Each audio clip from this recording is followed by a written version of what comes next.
There comes a point in a person's life when you realize the universe does not reward comfort, not with meaning, not with purpose, not with depth, and definitely not with identity. You can search your whole life for someone who will save you, guide you, push you, or illuminate your path for you. And every time you do, you return empty-handed, standing in front of your own reflection, wondering why no answer ever feels complete. This is the first battle, the silent, unforgiving, and beautifully human truth that no one else can fight your growth for you. All the self-help in the world can point you in a direction, but no counsel, no matter how wise, will ever wrestle with the voice inside your own head. No teacher will ever sit with you in the darkness where your greatest doubts live. And no friend, no matter how well-intentioned, can endure your transformation with you. They can wait outside the door, but you must open it yourself. Life's most elemental battles aren't won in the world of applause, titles, or achievement. They're fought in the personal chambers, where no one ever enters except you, the dark night of the soul.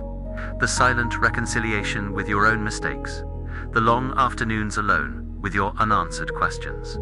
This is where the real journey begins. Not with guidance, not with applause, not even with congratulations, but with solitude.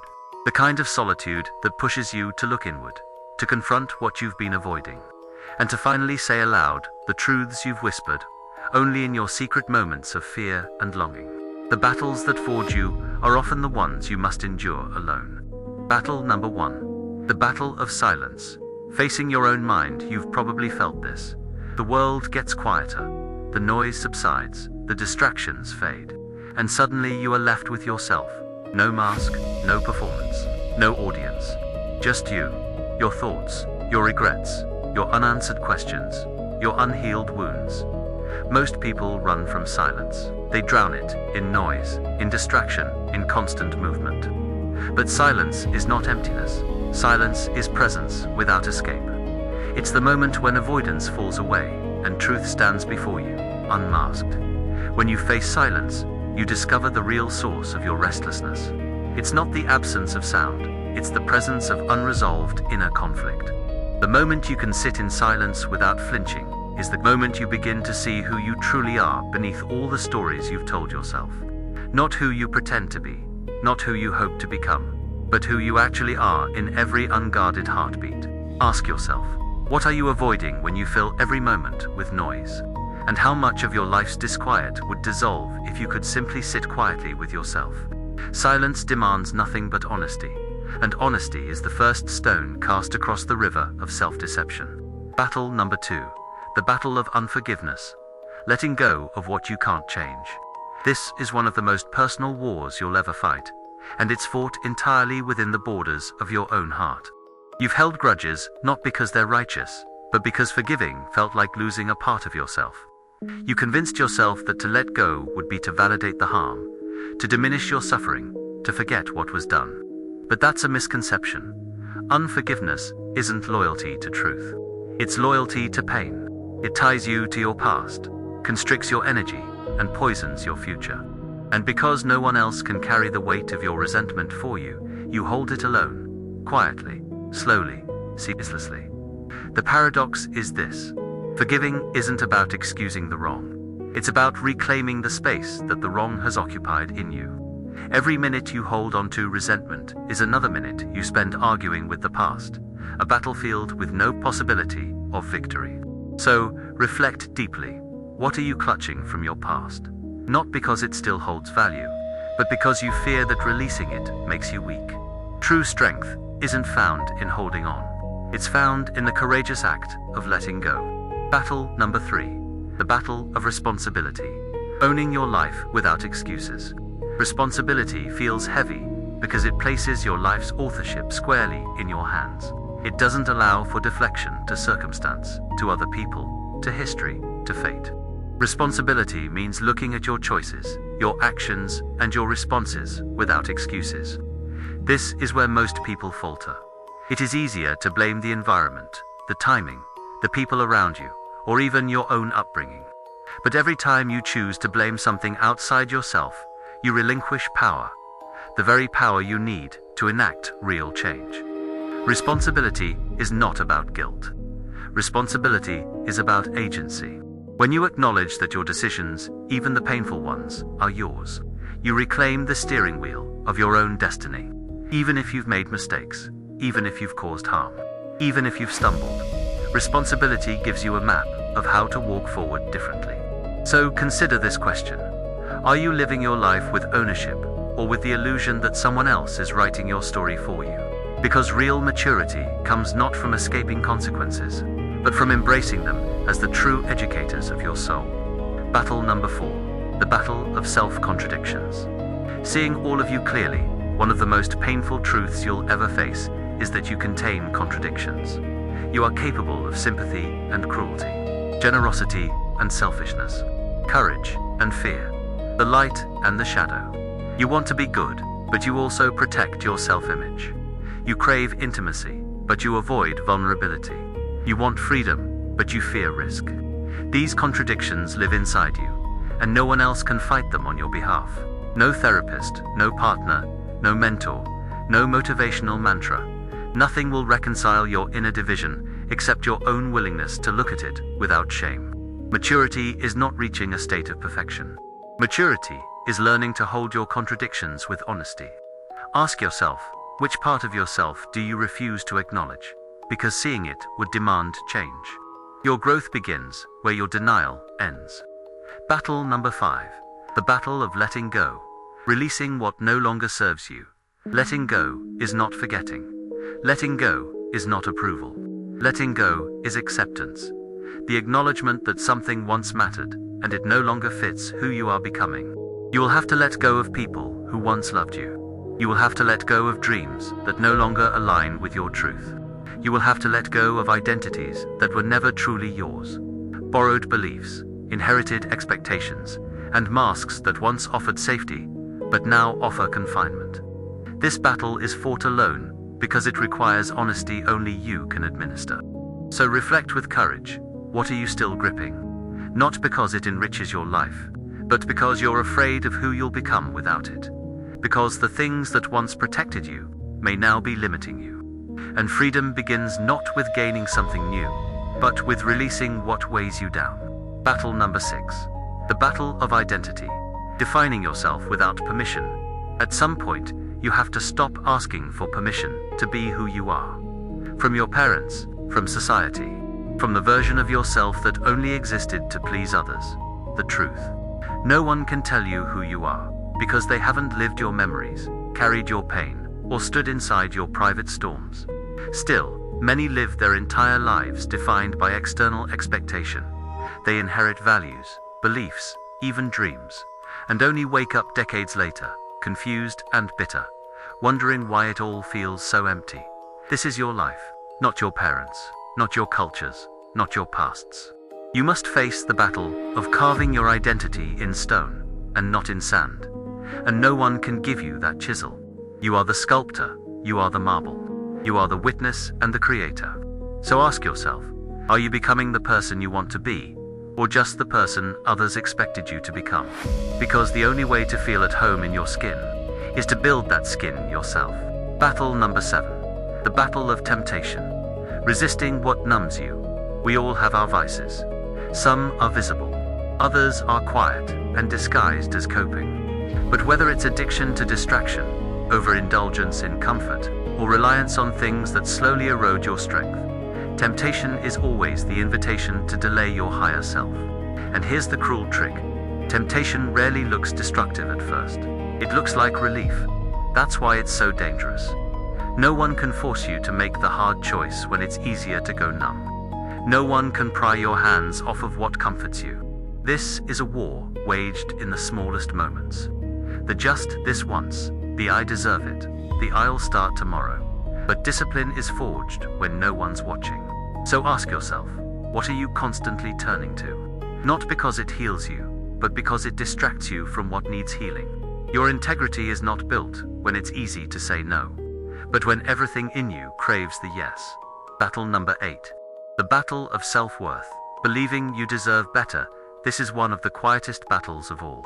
Because it rarely screams, it whispers. I'm not good enough. I don't deserve that love. That life isn't for people like me. And most people never say these words aloud. but they live them, subtly sabotaging their own opportunities, staying in relationships that diminish them, accepting mediocrity as if it's fate. The truth is, no one will believe in your worth for you. They might reflect it back. They might remind you when you forget. But the belief itself must be forged from within. If you don't believe you deserve a seat at the table, you'll never reach for the chair. And if you do, you'll apologize the entire time you sit in it. So ask yourself, where in your life are you settling? Not because you want to, but because you secretly believe it's all you're worth. Because your life rises or falls, based on what you think you deserve. Battle number 9. The battle of fear, moving forward without certainty. Every life worth living is riddled with uncertainty, and fear will always be part of the cost of growth. But here's what they don't tell you. You don't conquer fear by waiting for it to leave. You conquer fear by walking with it, trembling, unsure, and still committed. You have to write the book before you know it'll sell. You have to love before you know you won't be hurt. You have to leap before you know you'll land. No one can do that for you. So ask yourself, what path are you avoiding? Not because it's wrong, but because it doesn't come with a guarantee. Remember, the greatest lives were never built on certainty. They were built on courage. Battle number 10. The battle of persistence. Continuing without applause, this battle is the slowest, the most invisible, the most unglamorous. It's the long nights working on something no one sees, the unseen efforts, the unthanked sacrifices, the countless rejections, the hours no one counts. This is the battle of showing up, over and over again, when no one cheers, no one validates, and no one rewards. Because you believe in something deeper, the integrity of your path, the necessity of your voice, the worth of what you're building, even if no one else sees it yet. Most people quit not because they failed, but because they grew tired of being unseen. So ask yourself, would you still do the work, even if no one noticed, even if no one clapped, even if no one ever thanked you? Because true greatness requires endurance before recognition. Battle number 11. The battle of letting go. Releasing what already ended. Letting go is not weakness, it's not defeat. It's recognizing that clinging to what's already gone is the slowest form of self-destruction. But we do it anyway. We hold on to people who left, dreams that expired, versions of ourselves that no longer fit. Why?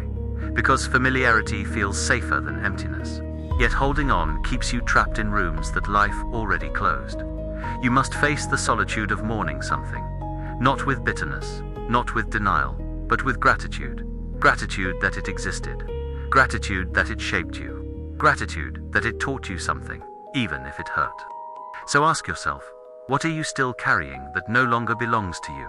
Because peace begins the moment you stop begging something to stay that was only meant to pass. Battle number 12. The battle of forgiveness. Choosing to heal without revenge. Forgiveness isn't approval. It isn't saying what you did was okay. It's saying, I will no longer bleed for a wound I didn't cause. This is one of the most personal battles, because no one can tell you when the time is right. No one can feel what you felt. But the longer you hold on to resentment, the more you become like the very thing that hurt you. And slowly, silently, it poisons everything else you love. Forgiveness doesn't change the past, but it can reclaim your future. So ask yourself, what pain are you still preserving, because it feels like the last piece of power you have? Sometimes healing means choosing freedom over justification. Battle number 13. The battle of self-honesty. Admitting what you've been avoiding. We lie to others, but we lie to ourselves more. We lie about what we want. We lie about how much something hurt. We lie about why we stayed. We lie about who we've become. And eventually, the story becomes so rehearsed, we forget it's fiction. Self-honesty is brutal. It means admitting the ways you've betrayed yourself. It means facing the patterns, the compromises, the comfort zones disguised as safety. But this is where transformation starts. So ask yourself, what truth have you buried so deeply that even you stopped looking for it? Because only what is faced can be changed. Battle number 14. The battle of starting over, rebuilding after loss. To begin again after life has burned you to the ground is a sacred form of bravery. You don't start with hope, you start with ashes and the people around you. They'll have advice, opinions, but none of them know how heavy the rebuilding really is. Starting over is lonely. Because it's not just about creating a new life, it's about burying the one you thought you'd have.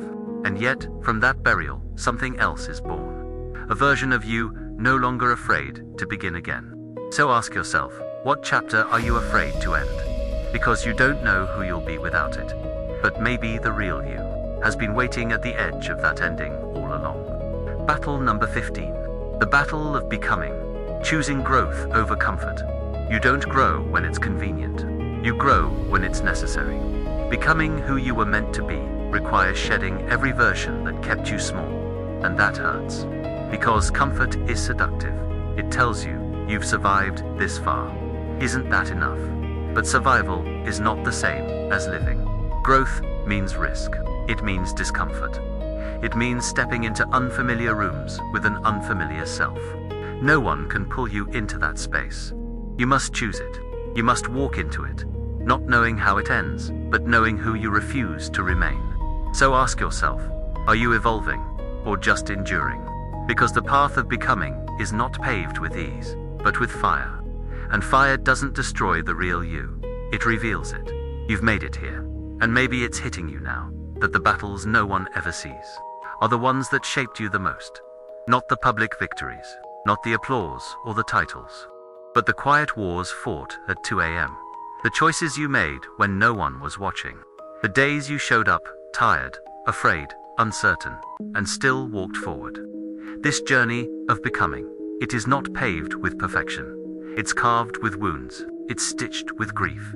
It's lit by the small fires you refused to let die inside you. There is no map for this. No blueprint for how to rise when everything in you wants to retreat. But here's the truth, no one says out loud, you're already doing it. The fact that you're listening, searching, staying present through the pain, it means you haven't given up on who you're meant to be. So the question now is not if you're strong enough, it's are you willing to keep walking, even before you feel ready? Because no one can fight these battles for you, but they'll shape the soul you were born to live from. And that soul, that silent hero, it was never lost, just waiting for you to return.